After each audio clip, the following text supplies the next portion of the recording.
watching the Russians use tanks to destroy apartment buildings with little old ladies and kids just drove me crazy.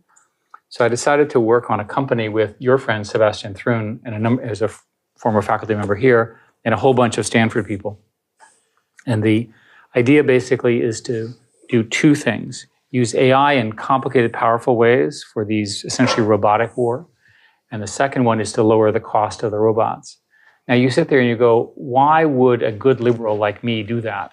And the answer is that the whole theory of armies is tanks, artillery, and mortar, and we can eliminate all of them.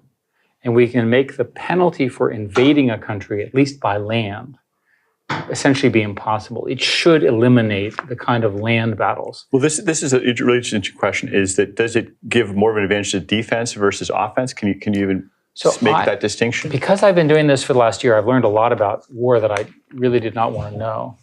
And one of the things to know about war is that the offense always has the advantage because you can always overwhelm the defensive systems. And so you're better off as a strategy of national defense to have a very strong offense that you can use if you need to. And the systems that I and others are building will do that. Because of the way the system works, I am now a licensed arms dealer. So computer scientist, businessman, arms dealer. And I'm sorry to say. Is that a progression? I don't know. I do not recommend this in your career path. I'd stick with AI.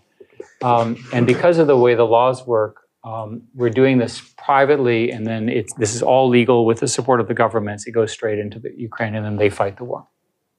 And without going into all the details, things are pretty bad. I think if in May or June, if the Russians build up as they are expected to, Ukraine will lose a whole chunk of its territory and will begin the process of losing the whole country.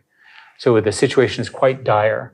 And if anyone knows Marjorie Taylor Greene, I would encourage you to delete her from your contact list, because she's the one, a single individual is blocking the provision of some number of billions of dollars to save an important democracy.